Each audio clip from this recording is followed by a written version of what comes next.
Bonjour à tous, bienvenue dans ce nouvel épisode de la météo du Bitcoin, mardi 16 novembre. Une fin de journée hier dans le rouge, une nuit dans le rouge. Notre scénario possible que nous évoquions sur la formation d'un M-top s'est validé dans la nuit. On va voir tout ça dans les unités de temps inférieures. J'insiste simplement sur le weekly. À l'heure actuelle, en weekly, la dynamique haussière reste toujours d'actualité. On est toujours sur creux, sommet, creux, sommet, sommet, ascendant. Tout ça sur des creux et sommets ascendants. Pour l'instant, on a effectivement une bougie rouge. En weekly, le niveau à tenir, c'est celui-ci. Donc on va le noter. Il est important. Il est ici. D'accord? Donc il est situé au 57 820. Donc à bien retenir, parce qu'effectivement, si en weekly, nous perdons ce niveau, eh bien, la structure, euh, la structure de creux et sommet ascendant serait remise en question. D'accord? Donc, attention, nous avons pour l'instant un mouvement de retracement. On va voir où nous en sommes sur les targets inférieurs, mais en weekly, gardons bien en tête ce niveau des 57 820. Alors, sur le daily, je vous ai retiré Ishimoku, on va le remettre quand même par la suite, mais simplement pour avoir une vision un peu plus claire. Donc, on se rappelle, nous avions ici le niveau à tenir, c'est-à-dire le dernier creux, le dernier plus bas. Le dernier plus bas qui était situé au 62 278, ici. Donc, il a été break dans la bougie de cette nuit, hein. Euh, le scénario donc du double top, du M-top s'est mis en place, hein. Je rappelle le scénario, c'était celui-ci, voilà, avec un cours qui n'arrivait pas à faire de nouveaux sommets. On repartait à la baisse, on breakait ici, et voilà. Là, on a mis en place une dynamique baissière euh, en daily sur BTC, c'est-à-dire qu'on enchaîne des creux et des sommets descendants. Creux, sommet, creux, un sommet plus bas que le précédent et un creux plus bas que le précédent. Donc la même structure que nous avions ici sur la fin du mois d'octobre. Ok. Bon, où en sommes-nous? Voyons que nous sommes malgré tout dans une zone que nous avions identifiée, la zone située entre les 0,618 et les 0,786 de retracement de ce mouvement haussier. Donc, après la mise en place du mouvement baissier, nous avons eu fin octobre la mise en place d'un nouveau mouvement haussier qui nous a conduit au nouvel ATH.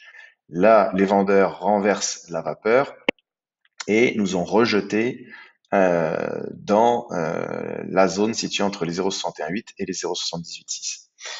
Donc, euh, maintenant, c'est une zone de réaction acheteuse. Donc, nous attendons les acheteurs ici euh, pour voir s'ils vont pouvoir inverser la tendance.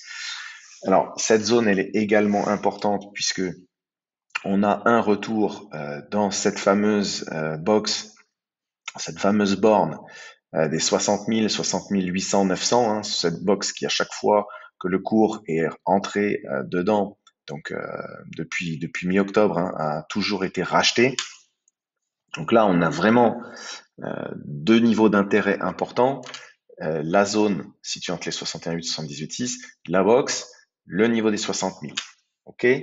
Bon, par contre, le marché décide d'aller chercher les liquidités, puisque là on est peut-être effectivement dans un mouvement qui va permettre d'aller chasser euh, les liquidités et donc squeeze les longues, euh, squeeze les acheteurs trop positionnés en levier, de manière à les chasser du marché et à les récupérer les liquidités.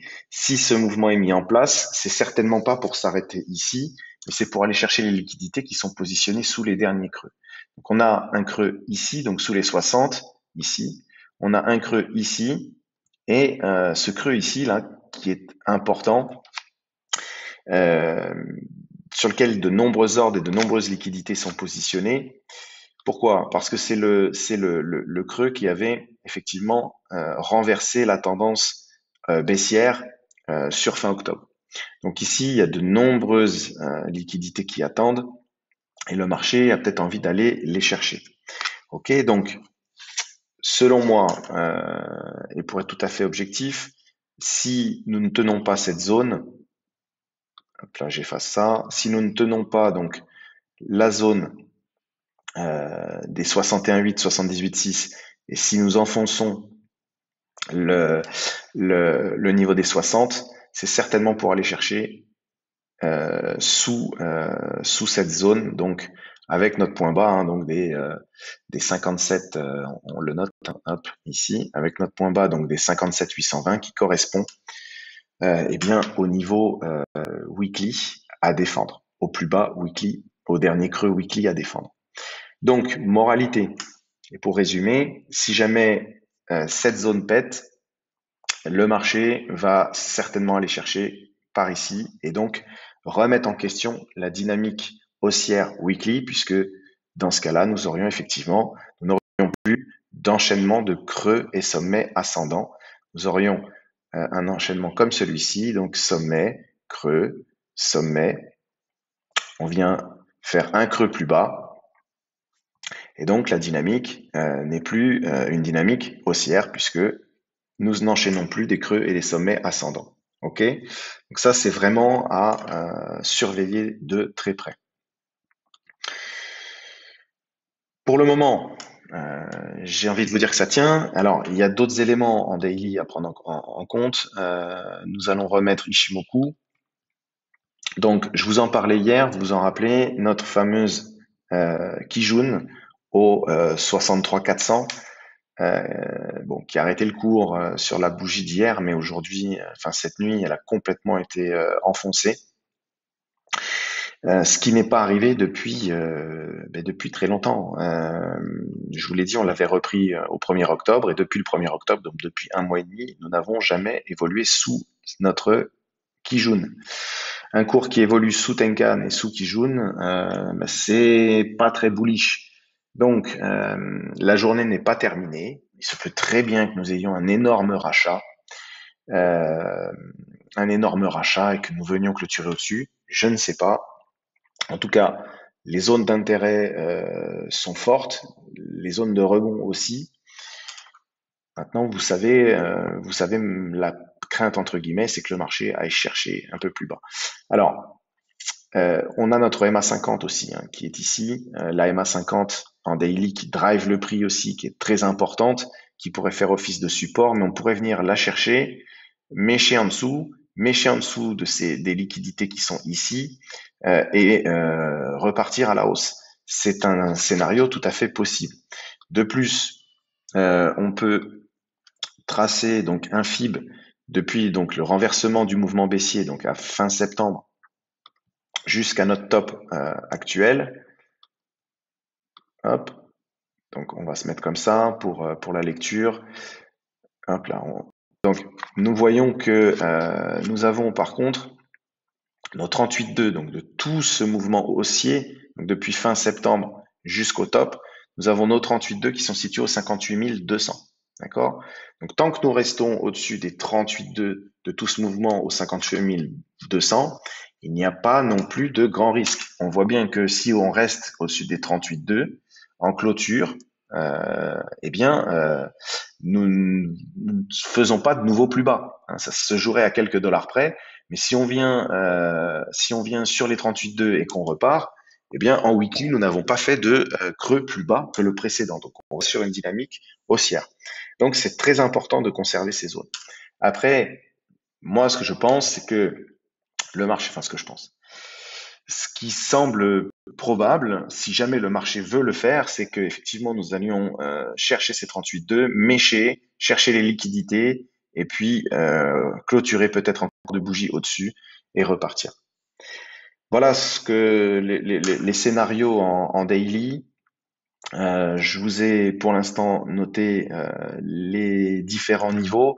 Après, en H4, il n'y a pas grand-chose à dire de plus, hein. Voilà, on voit que la zone qui serait éventuellement recherchée, donc c'est celle-ci, hein, c'est le W que nous avons eu en H4, qui correspond au 58, enfin 57 820, cette zone-là, avec ce niveau des 58 352. Voilà, donc la cible peut-être du marché, c'est ici. On voit que en H4, on a perdu tous les niveaux, que ce soit la MA 50, la MA 200. Hier, on avait peut-être, enfin, dans la bougie de cette nuit, pardon, on avait peut-être l'espoir à ce que ça vienne mécher et clôturer au-dessus de la MA 200 et qu'on conserve la MA 200. C'est pas le cas. Je voulais juste vous montrer quand même l'importance de cette MA 200. On va retirer Ishimoku pour que vous voyez mieux. Mais la MA 200 en H4, depuis, eh bien écoutez, depuis un long moment, hein, elle est en violet, donc vous voyez, depuis, bah, c'est pareil, hein, depuis le 1er octobre, on n'est jamais revenu à son contact. Donc là, on la break. Euh, voilà, quand on évolue au-dessus de la MA 5, en dessous de la MA 50 et en dessous de la MA 200, c'est qu'on est sur un mouvement baissier. Voilà. Donc là, on a perdu la MA 50, on perd la MA 200. Pour le moment, le mouvement est baissier. Euh, voilà. Donc la Tenkan, la Kijun perdu, qu'on n'avait pas perdu depuis le 1er octobre. La MA 200 H4 perdu également. Voilà, donc tout ça, ce sont des éléments baissiers. Ça peut changer. Nous sommes sur un marché où il peut y avoir un rachat massif qui s'organise. Mais pour le moment, c'est clair que voilà, ce qu'on a sous les yeux, c'est baissier. En H1, au niveau des indicateurs, bon bah voilà, on a des cross beers, un RSI par contre qui est relativement bas. Bon, notre indicateur qui a encore de quoi baisser, aller chercher des zones d'enfoncement. Bon, voilà. Enfin, on va pas se répéter, mais il faut voir ce qui se passe ici. En H1,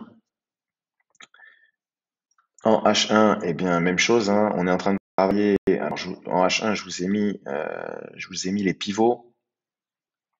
Je vous ai mis les pivots et les indicateurs. Bon, on voit qu'on a une légère divergence en H1, mais bon, c'est tout à fait léger. Bon, le MACD fait des creux de plus en plus bas, c'est pas très joli. On a notre indicateur qui peut aller en zone d'enfoncement, on peut avoir peut-être un, un regain de force acheteuse. Par contre, on a ici un niveau pivot qui est intéressant au 60 356. On voit qu'il est assez défendu. On voit qu'on a essayé aussi, pardon, de défendre notre zone, donc notre zone des 60 800, mais la bougie de ce matin, enfin la bougie actuelle, on enfonce complètement. Dernier rempart pour moi avant d'aller chercher les 60 000, c'est les 60 357 en H1. Voilà. Dommage parce que nous avions de belles structures, comme on en a parlé hier, sur Algo, sur Atom, surtout sur Atom. Atom, ah oui, alors, hop, on était comme ça, pardon. Atom, ça, on l'enlève. Eh bien, Atom, qui avait une très belle structure hier, est en train d'enfoncer sa zone de liquidité, sa zone de support. Bon, la journée n'est pas finie. Pour l'instant, on n'a pas fait de creux plus bas, donc à voir. Voilà, bon. Il s'agit certainement d'un mouvement de chasse au stop, chasse aux liquidités. La dynamique globale n'est pas remise en question, la dynamique haussière n'est pas remise en question. On a des niveaux à tenir pour qu'elle ne soit pas remise en question. Il faut surveiller. Nous restons attentifs et on fera un petit point si jamais la situation change dans la journée. Je vous remercie et à tout à l'heure, à demain.